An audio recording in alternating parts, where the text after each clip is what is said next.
All right. Good morning, boys and girls. We are starting a new book, moving on from rules. Going into a little bit more of a funnier book than the last one and a little shorter. So, the name of this book is Fourth Grade Rats by Jerry Spinelli. The prequel to this book is called Third Grade Angels, I believe. Anyway, if you're interested, it's a good read. We've done that book before too.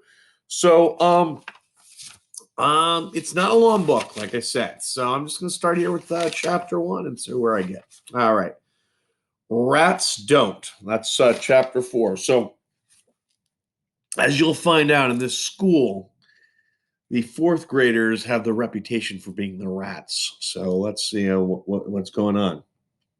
Chapter one: Rats don't. First graders grade babies, second grade cats, third grade angels, fourth grade rats. It was the first recess of the first day of school. A mob of third graders had me and Joey Peterson backed up against the monkey bars. They were giving us the old chant. When they came to the word rats, they screamed it in our faces. Then they ran off laughing. I wish I was still in third grade, I said. Why, said Joey. So I could still be an angel. Not me. No siree. He climbed onto the first bar. I waited 3 years to be a rat. He climbed to the next bar. And now I'm a rat. He climbed to the top bar. He shouted over the schoolyard and proud of it. I started to climb. My sneakers slipped on a bar and I went down instead of up. First thing I landed on was my hand. My thumb got bent way back. Pain. I howled as loud as I could. It still hurt. I kicked the ground, the monkey bars, the nearest tree. My thumb still hurt, and so did my foot. One thing left to do. I cried. Joey's voice came down from the high monkey bar. Rats don't cry. The bell rang to end recess. I jogged, sniffing, to the door. When I got there, Judy Billings was behind me. Like a miracle, the pain in my thumb disappeared. For me, there was no such thing as pain when Judy Billings was around. I loved her. I was sure that any day she would start to love me back. In the meantime, she mostly ignored me.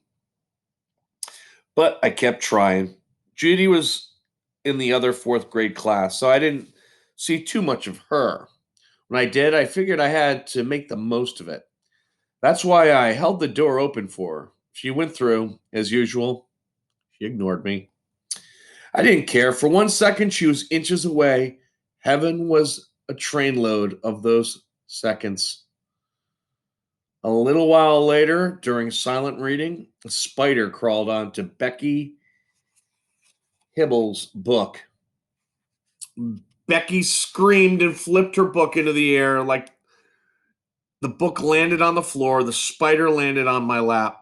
Next thing I know, I'm on my desktop, tap dancing and yelling, "Get it off me! Get it off me!" On the way to lunch, Joey whisper came again. Rats don't get scared of spiders. We sat together in the lunchroom just like last year, and we both brought our lunches from home just like last year. We sat at our usual table. I opened my lunchbox. I was checking out my stuff when I heard Joey snickering. I looked up. He was wagging his head. His face was smirky. I looked around the lunchroom. Well, what's so funny? That he was pointing at my lunch box. What's wrong with that? I said. Ain't that the same one you had last year? Yeah. So what? Uh, what do you see? I see a lunchbox. What do you see? A Martian? He flipped the cover down. Look at what it's on. All over it. I looked again. Elephants. He broke out laughing. He pounded the table. His face was red. I had never known I could make him so happy. He tried to talk a couple times. What? Kept cracking up. Finally, he slapped his hand over his eyes and got it out. What are they doing? The elephants? Yeah. Well, they're flying. This time I thought lunch was going to be over before he stopped laughing. Other kids were looking over. Gerald Willis, sixth grader and the school bully, threw a french fry at Joey, but that didn't stop him. I unwrapped my sandwich. I didn't have all day. At long last, he took a deep breath. He said, right, flying elephants, big flapping ears, doing yo-yos with their trunks. Some of them, I corrected him. Other ones are just have fishing poles. His cheeks bulged with laughter, but he swallowed it. Morton, he made himself serious. Don't you get it, man? Get what? Flying elephants on your lunchbox. Man, that's little kitty stuff. He picked up his paper bag. He wagged it in my face. This, right here. Right here. This is what a rat brings lunch in. I took a bite of my sandwich. What do I care? That's just it, man. You ought to care. He opened his bag. If you don't care, who will? Your mom probably got you that box, right? Yeah, I guess. Right. Moms, they just want to keep you a baby all your life. Suds, I'm telling you, you gotta put a stop to it now. If you leave it up to your mom, you'll be going off to college with a flying elephant lunchbox, dude. I looked at my lunchbox. I'd had it since first grade when I was a baby and glad of it. Most of the other kids broke their lunchboxes or lost them, so they got new ones every year. My lunchbox just kept rolling on. Those elephants there, they were fading and some were even starting to look like hippos.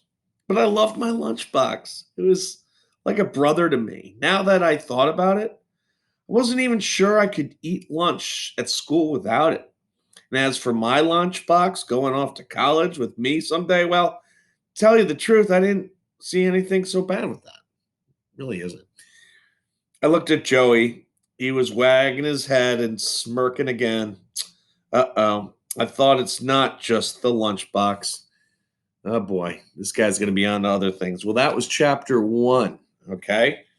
The next one will be real meat. Let's see what his buddy has in store for him. All right, fourth grade rats. Till the next time.